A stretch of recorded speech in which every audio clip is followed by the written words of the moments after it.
नमस्कार, आज की बड़ी खबरों में आपका स्वागत है। मैं हूं आपके साथ अनु भारद्वाज और आप देख रहे हैं न्यूज गंगा। आज की बुलेटिन में बात करेंगे पीएम मोदी का पाकिस्तान को कड़ा संदेश। बताएंगे आपको राहुल गांधी ने की अमित शाह से बात।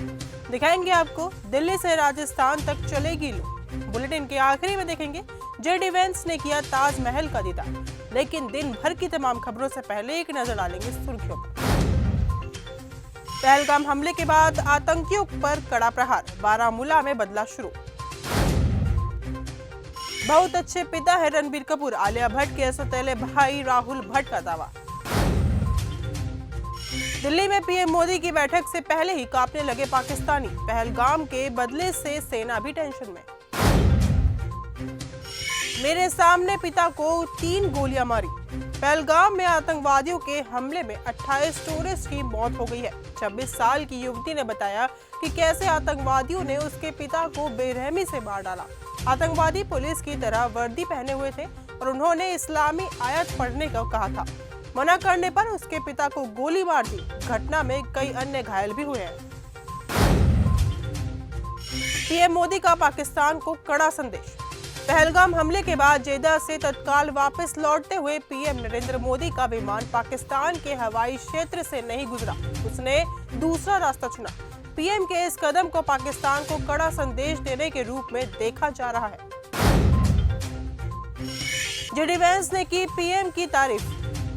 अमेरिकी उपराष्ट्रपति जेडी वेंस के 4 दिवसीय भारत दौरे के दौरान जयपुर में उन्होंने एक कार्यक्रम में संबोधित किया।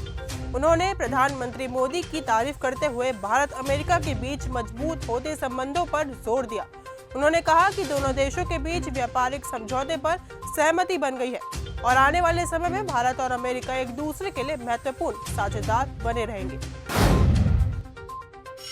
वक्फ कानून को लेकर मंत्री जमा खान का विरोध। वक्फ संशोधन कानून को लेकर बिहार सरकार के मंत्री जमा खान का लोगों ने जमकर विरोध किया है। भभुआ शहर में लोगों ने उनकी गाड़ी में लगा झंडा उखाड़ कर फेंक दिया और जमा खान मुर्दाबाद के नारे लगाए। राहुल गांधी ने की अमित शाह से बात। जम्मू कश्मीर में पहलगाम हमले को लेकर राहुल गांधी ने गृह मंत्री अमित शाह और सीएम उमर अब्दुल्ला से बातचीत की है। वहीं पीएम मोदी भी अपने सऊदी अरब के दौरे को बीच में छोड़कर भारत लौटे हैं। उन्होंने दिल्ली पहुंचते ही एयरपोर्ट पर एनएसए प्रमुख डोभाल और विदेश मंत्री के साथ हाई लेवल मीटिंग की। दिल्ली से राजस्थान तक चलेगी लू। देश भर में इन दिनों मौसम का मिजाज बदला हुआ है। मैदानी इलाकों में जहां लोग भीषण गर्मी और लू चलने से परेशान हैं, तो वहीं देश के पहाड़ी राज्यों में बारिश और बर्फबारी हो रही है। मौसम विभाग ने आज के लिए भी मौसम का पूर्वानुमान जारी किया है। दिल्ली एनसीआर का मौसम आज गर्म रहने वाला है। गम और गुस्से में कश्मीरी। पहलगाम के हिल स्टेशन में आतंकवादियों ने टूरिस्ट पर घातक हमला किया, जिसमें 28 निर्दोष लोगों की जान चली गई। आतंकियों ने धर्म पूछकर लोगों को गोली मारी और कलमा पढ़ने को मजबूर किया। इस क्रूर हमले के बाद पूरा कश्मीर सदमे में है और स्थानीय लोग आतंकियों के खिलाफ सख्त कार्रवाई की मांग कर रहे हैं। मस्जिदों से हमले की निंदा करते हुए बंद का ऐलान किया गया है और कैंडल मार्च निकाले जा रहे हैं। डोनाल्ड ट्रंप समेत दुनिया के कई नेताओं ने जताया दुख।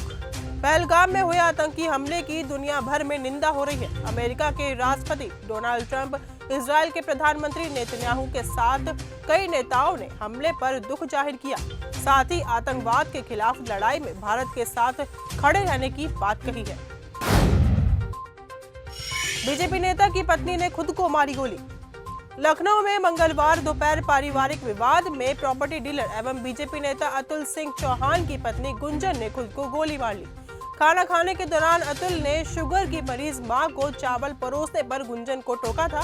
इसी बात पर झगड़ा हो गया और गुंजन ने अतुल की लाइसेंस की पिस्तौल से पेट में गोली मार ली। पदयात्रा पर निकले पूर्व आईपीएस शिवदीप। बिहार की प्रशासनिक व्यवस्था में सुपर कॉप के नाम से मशहूर रहे पूर्व आईपीएस शिवदीप लांडे अब अपनी राजनीतिक पारी को खेलने के लिए पूरी तरह से तैयार दिख रहे हैं। मंगलवार यानी 22 अप्रैल को शिवदीप ने राज्य के अररिया जिले में पदयात्रा की। इस दौरान वह स्थानीय लोगों से मिलते नजर आए। बहुत अच्छे पिता है रणबीर कपूर। आलिया भट्ट और रणबीर कपूर माता पिता बनने के बाद अपनी बेटी के चलते भी सुर्खियां बटोरते हैं। हाल ही में आलिया भट्ट के सौतेले भाई राहुल भट्ट ने रणबीर को लेकर बात की। उन्होंने बताया कि बाकी कुछ मायने नहीं रखता, बस ये मायने रखता है कि रणबीर एक अच्छे पिता है। डायनासोर से लड़ेंगे महेश बाबू। एसएस राजामौली अपनी अपकमिंग फिल्म को लेकर चर्चा में है। SSMB 29 के कुछ शेड्यूल कंप्लीट हो चुके हैं, जबकि कुछ पर जल्द ही काम शुरू कर दिया जाएगा। राजामौली इस फिल्म के जरिए इंडियन सिनेमा को एक नए लेवल पर ले जाने की प्लानिंग कर चुके हैं। जेडी वेंस ने किया ताजमहल का दीदार। अमेरिका के उपराष्ट्रपति जेडी वेंस अपने परिवार के साथ भारत दौरे पर है। यहाँ उन्होंने पीएम मोदी से मुलाकात के बाद आगरा के ताजमहल, जयपुर में आमेर किला का विजिट किया। इस दौरान उन्होंने अपने परिवार के साथ फोटोज भी ली। वेंस का स्वागत राजस्थानी और उत्तर प्रदेश की शैली में किया गया। सऊदी प्रिंस ने आतंकवाद से लड़ने की खाई कसम। पहलगाम आतंकी हमले के बाद प्रधानमंत्री मोदी और सऊदी क्राउन प्रिंस ने आतंकवाद का कड़ा विरोध किया और उसे खत्म करने की कसम खाई है। दोनों नेताओं ने जेदा में हुई भारत सऊदी अरब स्ट्रेटेजिक पार्टनरशिप काउंसिल की बैठक में सहयोग को मजबूत करने की चर्चा की। साथ ही मोदी ने क्राउन प्रिंस को भारत आने का न्योता भी दिया। यूएई की जमीन के नीचे से निकले हथियार। यूएई के एल एन एरिया में 3000 साल पुराना एक विशाल कब्रिस्तान खोजा गया है, जिसमें 100 से अधिक कब्रें और अनमोल वस्तुएं दफन मिली हैं, जिनमें सोने के मोती, हथियार और बर्तन शामिल हैं। यह खोज यूएई के प्राचीन इतिहास को समझने में मील का पत्थर साबित होगी। तो फिलहाल आज के इस बुलेटिन में सिर्फ इतना ही। देश और दुनिया की तमाम खबरों के साथ ऐसे जुड़े रहने के लिए देखते रहिए न्यूज़ गंगा। धन्यवाद।